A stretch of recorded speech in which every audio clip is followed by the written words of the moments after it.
kedudukan yang penting dalam agama Islam. Tidak sahnya wudhu seseorang dapat menyebabkan sholat yang ia kerjakan menjadi tidak sah, sedangkan sholat adalah salah satu rukun Islam yang tidak dapat ditawar-tawar lagi.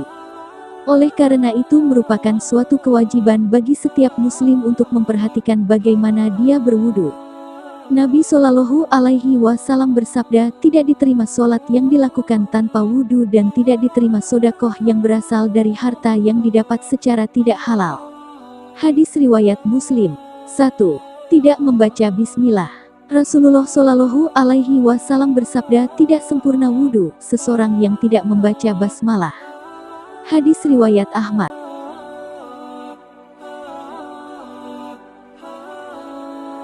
2. Tidak sempurna membasuh anggota wudhu. Tidak sempurna dalam membasuh anggota wudhu dan mengakibatkan ada sebagian anggota wudhu yang tidak terbasuh oleh air. Imam Al-Bukhari rahimahullah meriwayatkan dalam kitab sahihnya. 3. Membasuh anggota wudhu lebih dari 3x. Ini adalah was-was dari setan karena Nabi Shallallahu Alaihi Wasallam tidak pernah menambah cucian dalam wudhu lebih dari 3 kali, sebagaimana yang sabit dalam Sahih Al-Bukhari bahwa Nabi Shallallahu Alaihi Wasallam berwudhu 3 kali. Maka yang wajib atas seorang muslim adalah membuang semua was-was dan keraguan-raguan yang muncul setelah selesainya wudhu dan jangan dia menambah lebih dari 3 kali cucian untuk menolak was-was yang merupakan salah satu dari tipuan setan.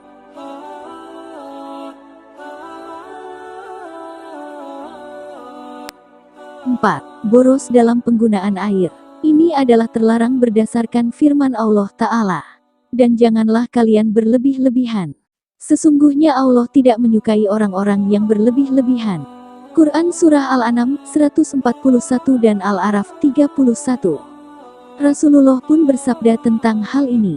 Janganlah kalian boros dalam penggunaan air, maka beliau saat berkata apakah dalam masalah air ada pemborosan, beliau bersabda iya, walaupun kamu berada di sungai yang banyak airnya. Riwayat Ahmad.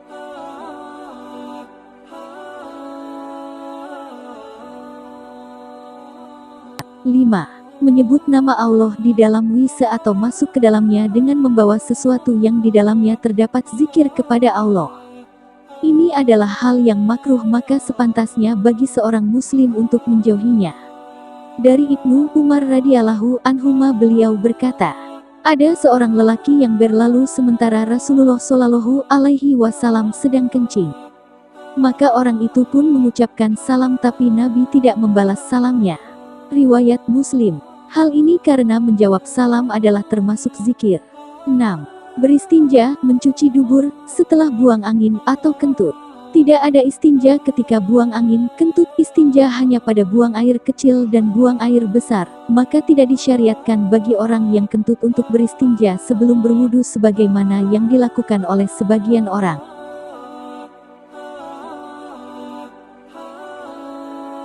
Sebagian orang.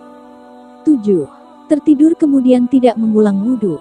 Sebagian orang tertidur di masjid, kemudian apabila iqomat dikumandangkan dibangunkan oleh orang di sebelahnya lalu langsung bangkit salat tanpa berwudhu lagi.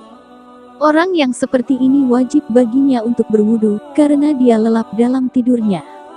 Adapun kalau dia sekedar mengantuk dan tidur ringan sehingga masih mengetahui siapa yang ada di sekitarnya, maka tidak wajib baginya untuk berwudhu lagi. 8. Meninggalkan istinsyak dan istinsar. Istinsyak adalah menghirup air lewat hidung sampai ke pangkal hidung, dan istinsar adalah mengeluarkannya air yang dihirup tadi dari hidung.